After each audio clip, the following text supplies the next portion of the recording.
राधे राधे, जय श्री कृष्णा। मैं सीमा सिंह। बड़ों को चरण स्पर्श, छोटों को प्यार और बराबर वालों को नमस्कार करती हूँ।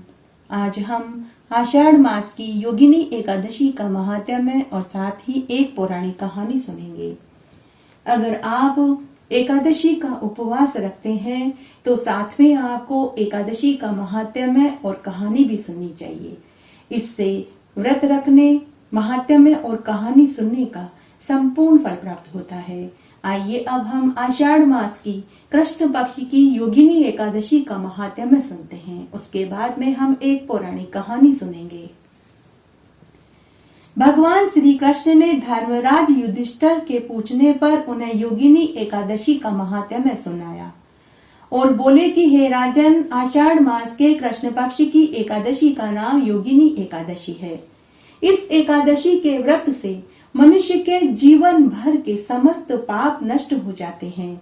जो व्यक्ति इस एकादशी का व्रत पूरे विधि विधान से करते हैं, उन्हें इस जीवन के सभी सुख और मरने के बाद परलोक में परम पद की प्राप्ति होती है।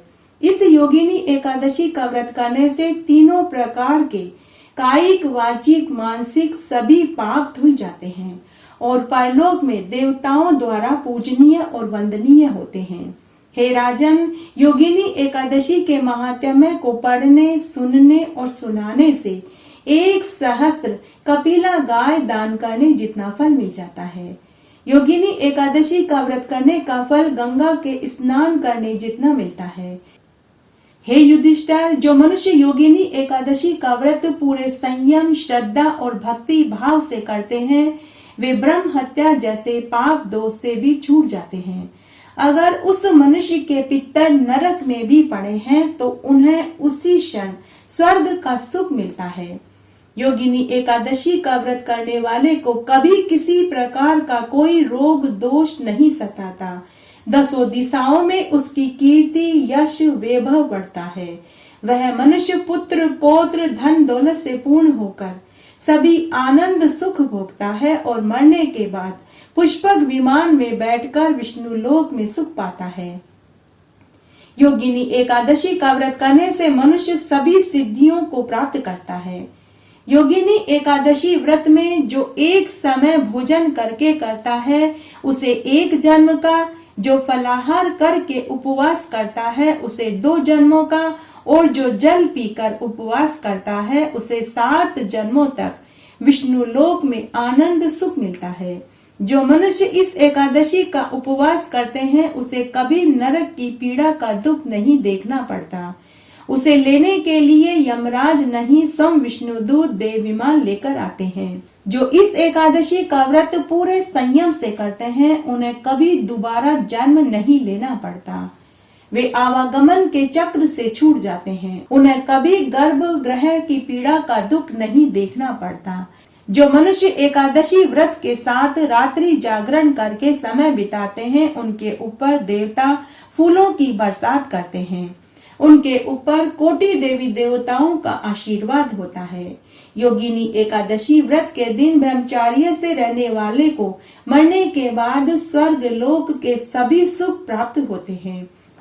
एकादशी का व्रत करने वाले के सभी संकटों को भगवान विष्णु हर देते हैं। एकादशी का व्रत मनुष्य के लिए ही नहीं, देवताओं के लिए भी बताया गया है। योगिनी एकादशी का व्रत करने से मनुष्य भूत, प्रेत, पिशाच की योनि से मुक्त हो जाता है। उसे कभी बुरे स्वप्न नहीं सताते। योगिनी एकादशी मनुष्य को जन्मों जन्मों तक आरोग्यता प्रदान करती है। उसे कभी दरिद्रता का मुंह नहीं देखना पड़ता। जो मनुष्य योगिनी एकादशी के दिन दान करता है उसे इसका कोटि गुना फल परलोक में मिलता है। एकादशी के दिन दान करने से मनुष्य के धन धान्य में वृद्धि होती है। मनुष्य जो जैसा दान यहाँ करता है उसे मरने के बाद वैसा ही फल मिलता है। इसलिए एकादशी उपवास में स्नान, जप, तप के साथ दान जरूर करना चाहिए। एकादशी व्रत करने से मरने के बाद वैष्णव पद की प्राप्ति होती है, तो दान करने से धन धान्य का भंडार बढ़ता है। एकादशी को उपवास व द्वादशी को ब्राह्मणों को यथाशक्ति दान करके पारायण करना चाहिए। इससे व्रती मनुष्य को अश्वमेध यज्ञ करने जितना फल मिल जाता है। जो व्यक्ति एकादशी के दिन जल पीकर रहता है उसे राजसूय यज्ञ करने जितना फल मिलता है। अगर कोई फलाहार करके व्रत करता है तो उसे अग्निष्टोम व्रत करने जितना फल मिलता है। योगिनी एकादशी का व्रत करने से इस लोक में समस्त सुख और परलोक में आनंद सुख की प्राप्ति होती है। जो मनुष्य योगिनी एकादशी का व्रत निर्जला रह कर करते हैं वे अपने माता पिता व स्त्री सहित स्वर्ग में सुख भोगते हैं। योगिनी एकादशी का व्रत करके द्वादशी को जो 5 ब्राह्मणों को भोजन कराते हैं उन्हें समस्त संसार को भोजन कराने जितना फल प्राप्त होता है। योगिनी एकादशी व्रत में जो तिल का दान करते हैं वे तिल की संख्या के जितने बरस तक विष्णु लोक में वास करते हैं। जो लोग एकादशी के व्रत में ब्रह्मचर्य का पालन करते हैं वे मरने के बाद देवांगनाओं के साथ स्वर्ग में आनंद सुख भोगते हैं। अगर कोई बीमार मनुष्य भी अपने जीवन काल में एक एकादशी का व्रत भी कर ले तो उसे 24 एकादशियों का व्रत करने जितना फल प्राप्त हो जाता है। और अगर मनुष्य स्वस्थ है, निरोगी है, फिर भी वह अपने जीवन काल में एकादशी का उपवास नहीं करते हैं तो उन्हें आत्मघात करने जितना पाप लगता है। मनुष्य योनि बड़ी दुर्लभ है। बड़े पुण्य प्रताप से मनुष्य योनि मिलती है। इसलिए मनुष्य को एकादशी का उपवास जरूर करना चाहिए। जो मनुष्य एकादशी का उपवास पूरे नियम धर्म और सच्ची श्रद्धा से करते हैं वे मरने के बाद स्वर्ग लोक में इंद्र के समान सुख भोगते हैं। वे तीनों लोकों में पूजनीय और वंदनीय होते हैं। पापों को नष्ट करने वाली, मुक्ति और भुक्ति को देने वाली एकमात्र एकादशी योगिनी एकादशी है। मात्र योगिनी एकादशी का महात्म्य सुन लेने से ही वह मनुष्य विष्णु भगवान का प्रिय बन जाता है। योगिनी एकादशी का व्रत पूरे नियम धर्म से करना चाहिए। दशमी तिथि की शाम से ही व्रत का पालन शुरू कर देना चाहिए। कांसे के पात्र में भोजन, मांस, मदिरा, अंडा, मसूर की दाल, चने की दाल, लहसुन, कांदा, शहद, शाक, पराया अन्न दशमी तिथि से ही त्याग देना चाहिए। एकादशी के दिन हविष्यान्न भोजन करना चाहिए। एकादशी व्रत में नमक वर्जित है।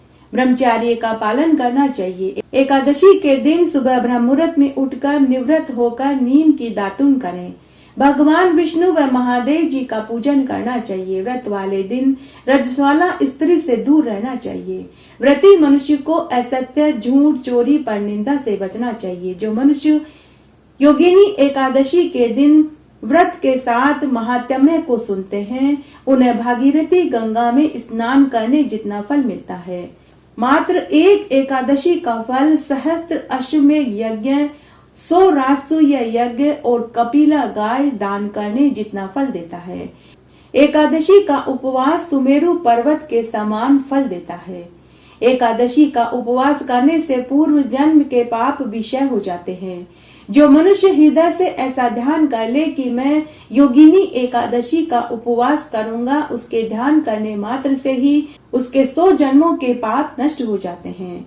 उस मनुष्य की बीती हुई और आगे आने वाली 10,000 पीढ़ियां स्वर्ग का सुख भोगती है। उस मनुष्य के पितर विष्णु लोक में सुख पाते हैं। योगिनी एकादशी के दिन रात्रि जागरण करने से राजसूय यज्ञ, अश्वमेध यज्ञ और 1000 गोदान करने जितना फल मिलता है। इस संसार में जितने भी तीर्थ हैं वहां जाकर दर्शन करने, स्नान करने, दान करने से जो फल मिलता है वही फल मात्र योगिनी एकादशी का उपवास करने, रात्रि जागरण करने से ही मिल जाता है। एकादशी व्रत से कायिक, वाचिक, मानसिक सभी पाप नष्ट हो जाते हैं। एकादशी के दिन जो उपवास के साथ जप, तप, दान करते हैं उन्हें इसका अक्षय फल प्राप्त होता है। आइए अब हम योगिनी एकादशी की एक सच्ची पौराणिक कहानी सुनते हैं। अलकापुरी नाम की एक नगरी में कुबेर नाम का एक राजा राज्य करता था। वह राजा भगवान महादेव का परम भक्त था। वह रोज घंटों बैठकर महादेव जी की पूजा स्तुति किया करता था। उस राजा का एक माली था जिसका नाम हेम पुष्पा था। वह माली रोज मान सरोवर से सुगंधित ताजा पुष्प राजा को लाकर देता था। उस हेम पुष्प माली की एक रूपवती गुणवती स्त्री थी जिसका नाम विशालाक्षा था। एक दिन वह हेम पुष्प माली फूल लेने के लिए मानसरोवर पर गया तो वहां उसको अपनी पत्नी विशालाक्षा भ्रमण करती हुई दिखाई दी। हेम पुष्प माली ने जब अपनी स्त्री को वहां देखा तो वह काम के वशीभूत हो गया। वह अपनी स्त्री के साथ रमण करने लगा और राजा के लिए फूल ले जाना भूल गया। उधर महादेव जी के मंदिर में राजा कुबेर अपने माली की राह देख रहा था। सुबह से दोपहर हो गई लेकिन हेम पुष्प माली राजा की पूजा के लिए फूल लेकर नहीं गया। तब राजा कुबेर ने अपने सेवकों को आज्ञा दी कि तुम लोग जाकर के देखो कि आज हेम पुष्प माली मेरी पूजा के लिए फूल लेकर क्यों नहीं आया। तब राजा के सेवकों ने पता किया और फिर उन्होंने राजा कुबेर को पूरी सच्चाई बताई कि वह माली अपनी स्त्री के साथ अभी तक रमण कर रहा है। सेवकों की बात सुनकर राजा को महान क्रोध आया। राजा ने आज्ञा दी कि उस माली को पकड़कर लेकर आओ। तब राजा की आज्ञा से सेवक माली व उसकी पत्नी विशालाक्षा को पकड़कर राजा के सामने लेकर के आए। माली व उसकी पत्नी राजा के सामने डर के मारे हाथ जोड़कर खड़े हो गए। तब राजा ने कहा कि हे दुष्ट नीच पापी माली, तूने मेरे पूजनीय देवताओं के भी देवता, ईश्वरों के भी ईश्वर का अनादर किया है। तूने उनकी पूजा के लिए मुझे फूल लाकर नहीं दिया, इसलिए मैं तुझे शाप देता हूँ कि तू अपनी स्त्री का वियोग भोगेगा और मृत्युलोक में कोढ़ी होकर महान कष्ट भोगेगा। राजा कुबेर के शाप से वह माली उसी क्षण स्वर्ग से धरती पर गिर पड़ा और कोढ़ी हो गया। उसकी स्त्री भी अंतर्ध्यान हो गई। मृत्युलोक में जाकर वह माली कोढ़ी हो गया और दुख भोगने लगा। लेकिन वह माली भगवान शिव का परम उपासक था तो उसे अपने पूर्व जन्म की सभी बातों का स्मरण था। वह हिमाचल पर्वत की ओर चल पड़ा। वह हेम पुष्प माली भटकता भटकता हिमाचल पर्वत की ओर चल दिया। वहां अनेकों आश्रमों में गया। तब एक दिन वह एक आश्रम में गया जो मार्कंडे ऋषि का था। उस ऋषि के तेज व तप से वह आश्रम शोभायमान हो रहा था। यह देखकर वह हेम पुष्प माली मार्कंडे ऋषि के आश्रम में गया और उनके चरणों में गिर पड़ा। उस कोढ़ी पुरुष को देखकर मार्कंडे ऋषि बोले कि अरे तुम कौन हो, कहां से आए हो और तुमने ऐसा कौन सा पाप किया जिससे तुम्हें कोढ़ी होना पड़ा। तब वह हेम पुष्प माली बोला कि हे ऋषिवर, मैं पूर्व जन्म में स्वर्ग में यक्षदान कुबेर राजा का माली हेम पुष्प माली था। मैं नित्य प्रति राजा के लिए पूजा के लिए मानसरोवर से पुष्प लाकर देता था, परंतु एक दिन मैं कामासक्त हो गया और अपनी स्त्री के साथ रमण करता रहा और राजा के लिए दोपहर तक फूल लेकर नहीं गया और राजा ने मुझे कोढ़ी होने का शाप दिया और स्त्री वियोग का दुख भोगेगा यह शाप दिया। हे मुनिवर, मैं उसी पाप दोष का दुख भोग रहा हूँ। हे मुनिवर, अब आप मुझे कोई उपाय बताइए ताकि मैं इस शाप से मुक्त हो सकूं। तब मार्कंडे ऋषि बोले कि हे वत्स, तूने मेरे सामने सत्य वचन कहे, इससे मैं अति प्रसन्न हुआ। मैं तुझे तेरे उद्धार के लिए एक व्रत बताता हूँ। हे वत्स, आषाढ़ मास के कृष्ण पक्ष की योगिनी एकादशी आने वाली है। तू योगिनी एकादशी का उपवास कर। इस उपवास को करने से तेरे सभी पाप नष्ट हो जाएंगे। तब हेम पुष्प माली ने मुनि से योगिनी एकादशी के व्रत की पूरी विधि जानी। तब मार्कंडे मुनि ने हेम पुष्प माली को योगिनी एकादशी की पूरी विधि बताई।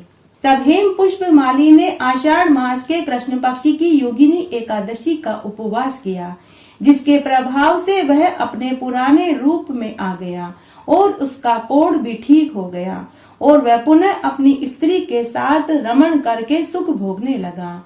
योगिनी एकादशी का फल 88,000 ब्राह्मणों को भोजन कराने के जितना मिलता है। इस व्रत को करने से मनुष्य के 7 जन्मों के पाप धुल जाते हैं और इस जीवन के समस्त सुख पाकर मरने के बाद स्वर्ग का सुख पाते हैं। व्यक्ति को पूजा आदि धर्म कार्यों में कभी भी आलस्य और प्रमाद नहीं करना चाहिए, बल्कि मन को संयम में रखकर सदैव ईश्वर की सेवा में तत्पर रहना चाहिए। इस कलयुग में कोढ़ जैसे रोग से मुक्ति पाने के लिए मनुष्य को योगिनी एकादशी का उपवास, पूजन, व्रत, दान, पुण्य श्रद्धा अनुसार करना चाहिए। जो मनुष्य योगिनी एकादशी का व्रत पूरी श्रद्धा भाव से करते हैं, वे इस लोक में समस्त सुख और परलोक में मुक्ति पाते हैं। यह एकादशी तीनों लोकों में प्रसिद्ध है। इस एकादशी का व्रत करने से मनुष्य के 7 जन्मों के पापों का नाश हो जाता है। घटती हो तो पूरी हो तो परवान चढ़े, भूले बिसरे नाम तेरे भंडार में भरे। योगिनी एकादशी के दिन भागवत की इस कथा को सुनने का बहुत पुण्य फल मिलता है। आइए आज हम भागवत की इस पवित्र कथा को सुनते हैं। एक बार राजा परीक्षित वन में शिकार करने के लिए गए। शिकार करते करते काफी समय हो गया। तभी उन्हें गर्मी से भूख और प्यास सताने लगी। वे पानी की तलाश में वन में इधर उधर भटकने लगे। तभी उन्हें एक आश्रम दिखाई दिया। वह आश्रम शमीक ऋषि का था। शमीक ऋषि उस समय तपस्या में लीन थे।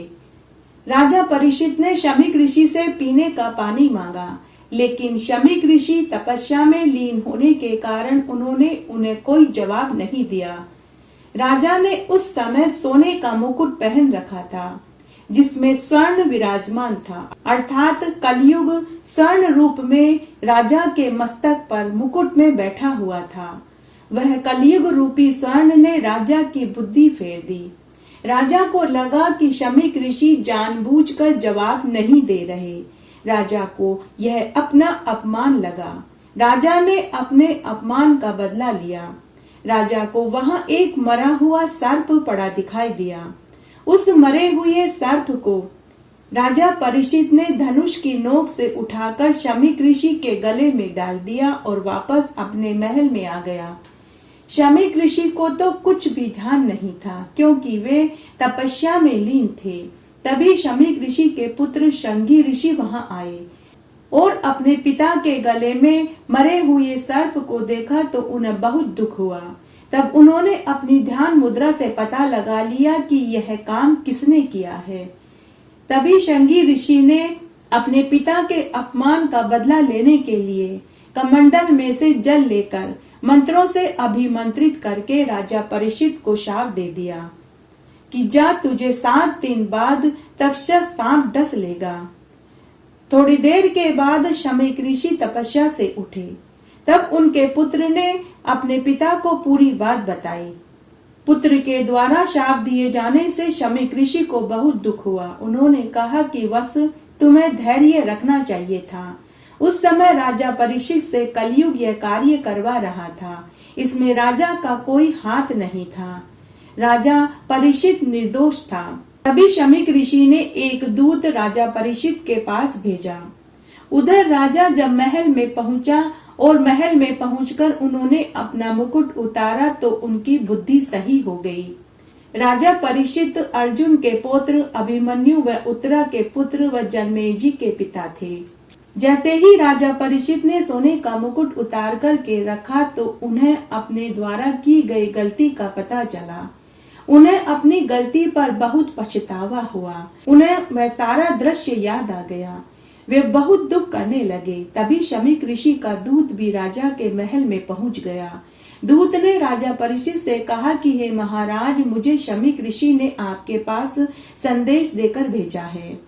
आपको ऋषि कुमार ने शाप दिया है कि आज से 7 दिन बाद आपको तक्षक सांप डस लेगा। राजा ने दूत को आदर से बैठाया और कहा कि मुझ जैसे पापी को तो सजा मिलनी ही चाहिए। मैंने घोर अपराध किया है। मैंने एक ऋषि के गले में मरा हुआ सर्प डाला है। मुझे मेरे अपराध का दंड तो मिलना ही चाहिए। आप ऋषि कुमार से कहना कि उन्होंने ऐसा करके मुझ पर बहुत बड़ा उपकार किया है। मैं उनका बहुत आभारी हूँ। उसके बाद राजा ने अपना शेष जीवन ज्ञान प्राप्ति के लिए बिताने का निश्चय किया। राजा अपना सारा राजपाट अपने पुत्र जन्मेजय को सौंपकर जन्मेजय का राज्याभिषेक किया और राजसी गहने कपड़े को त्याग कर साधारण वस्त्र पहनकर गंगा के तट पर तपस्या करने के लिए चले गए। जब उनके त्याग को सभी ऋषि मुनियों ने सुना तो सभी ऋषि मुनि उनसे मिलने के लिए पहुंचे, जिनमें अत्रि ऋषि, वशिष्ठ जी, च्यवन ऋषि, परशुराम जी, विश्वामित्र जी, मैत्रेय ऋषि, अगस्त्य ऋषि, नारद मुनि और वेदव्यास जी सभी पहुंचे। उसके बाद शुकदेव जी भी वहां पहुंचे। शुकदेव जी के वहां पहुंचने पर राजा ने व सभी ऋषि मुनियों ने उठकर उनको प्रणाम किया। तब राजा परीक्षित ने शुकदेव जी से पूछा कि हे मुनिवर, मरने वाले मनुष्य को क्या करना चाहिए जिससे उनको भगवान के दर्शन हो सके तथा साथ ही मरने वाले की मृत्यु सुगम हो जाए। और उसके बाद उन्होंने अपने ऊपर बीती पूरी बात उनको कह सुनाई। तब राजा परीक्षित सुखदेव जी से बोले कि हे सुखदेव जी महाराज, मेरे पास 7 दिन शेष हैं।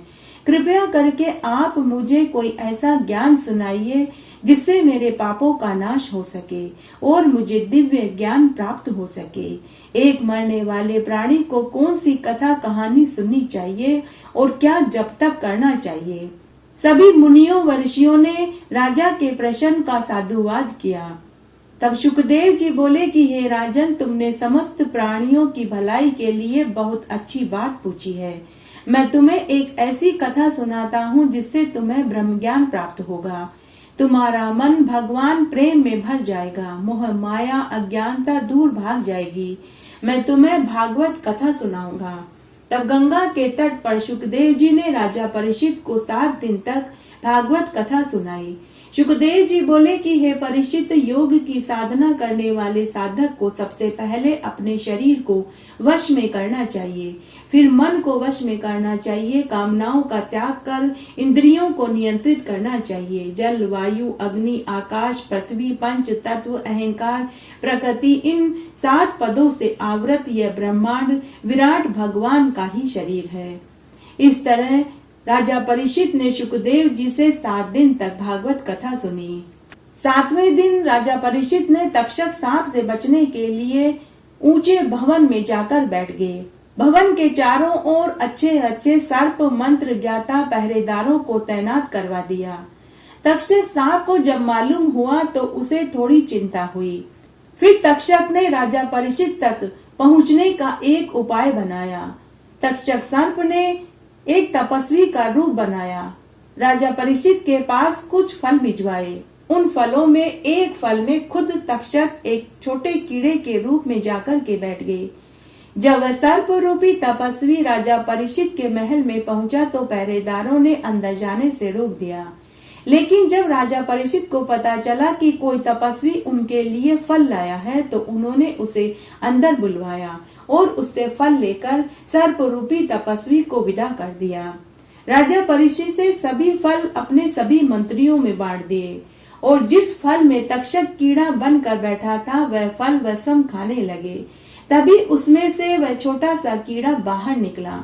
तब राजा परीक्षित ने अपने मंत्रियों से कहा कि सूर्य देव अस्त होने वाले हैं। तक्षक से मुझे अब कोई भय नहीं है, परंतु ब्राह्मण के शाप की तो रक्षा करनी ही चाहिए। इसलिए इस कीड़े से स्वयं को डसने की विधि पूरी करवा लेता हूँ। यह कहकर उन्होंने कीड़े को गले से लगा लिया। परीक्षित के गले से कीड़े का स्पर्श होते ही वह नन्हा सा कीड़ा भयंकर सर्प का रूप ले लिया और राजा परीक्षित को डस लिया। इस तरह राजा परीक्षित को तक्षक सांप ने डसा। इस तरह राजा परीक्षित को तक्षक सांप ने डसा जरूर, लेकिन 7 दिन तक भागवत कथा सुनने से उनको सीधे मोक्ष की प्राप्ति हुई और वे देव विमान में बैठकर स्वर्ग को प्राप्त हुए। इस तरह आज हमने योगिनी एकादशी के दिन भागवत की इस पवित्र कथा को सुना। इस तरह आज हमने आषाढ़ मास के कृष्ण पक्ष की योगिनी एकादशी का महात्म्य सुना। साथ ही हमने एक पौराणिक कहानी सुनी। आशा करती हूँ यह आपको जरूर पसंद आएगी। मेरे साथ बने रहने के लिए आपका धन्यवाद। आगे आने वाली कथा कहानियों के लिए भी आप इसी तरह मेरे साथ बने रहें। धन्यवाद।